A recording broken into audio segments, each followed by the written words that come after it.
Cam here from PhoneDog.com, and late last week I tweeted out a question. Or rather, I tweeted out a suggestion that you ask me questions or ask PhoneDog questions so that I can answer them in a video. Marco did an Ask PhoneDog episode, I think a month or two ago, and now it's my turn. Most of you will probably know by now I'll be leaving PhoneDog at the end of this month, which is tomorrow. So I figured if I'm going to do one of these episodes, I should probably do it before I'm not here anymore. So, here's me answering your questions.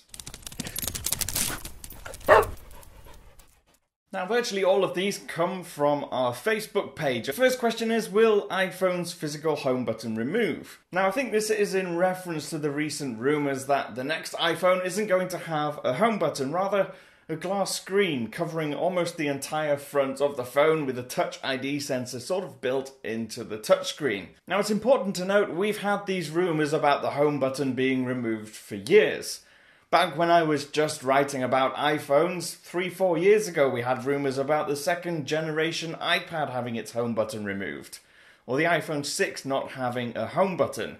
I think once Apple put the touch sensor inside it for Touch ID, it kind of cemented the fact that this home button is probably going to be there for some time. Now, I won't ever say that Apple's never going to get rid of the home button, because that would be foolish. They might do. Specifically talking about this year with what's presumably going to be the iPhone 6S and the 6S Plus, are they going to make a massive change to the outward appearance of the phone?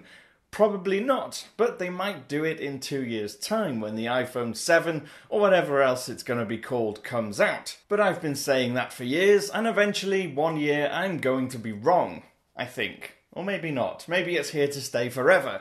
But that would be surprising given the rise of Force Touch. With Apple's Force Touch technology, you can easily see a Force Touch becoming the new home button or going back to your home screen, so who knows?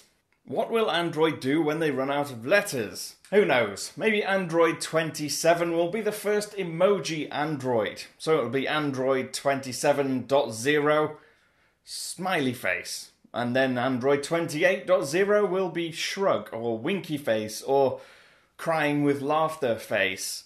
But in all seriousness, if I was to predict anything, I think they'd just start the alphabet all over again and just choose a different name. So Android A would be asparagus or something. Question: what is the worst smartphone you ever used and why?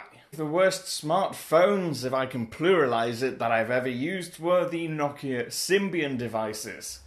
Now, Nokia made some fantastic hardware, but with the early smartphones like the Nokia N70, the Nokia N95 for instance, it was great hardware, but then the software and the performance wasn't really up to scratch. This is back in the day before we even had powerful single-core chips. So once you'd used it for a week or two, it just would get really slow, and then the battery life, compared to everything else that was on the market at the time, seemed ridiculous. Why should I have to charge my phone every single day? It seemed strange at the time, but those phones were horrible to use in my opinion, and also some of the early Windows Phone. In fact, some of the late Windows Phone devices, especially the ones from HTC, weren't very good. So essentially anything before the iPhone, because after that there's been a lot of really great stuff on the market and it just keeps getting better. There's nothing I've really used in the last year that I would say was horrible to use, except some maybe really budget cheap stuff, but then that's to be expected. With all these phablets, notes and plus-sized phones, what's available for those with small hands that are not outdated? I held on to my iPhone 5 for iOS, and a Galaxy S4 is the largest Android I can barely manage with one hand. This is actually quite a good question, because what we've seen in the market recently is that phones just keep getting bigger.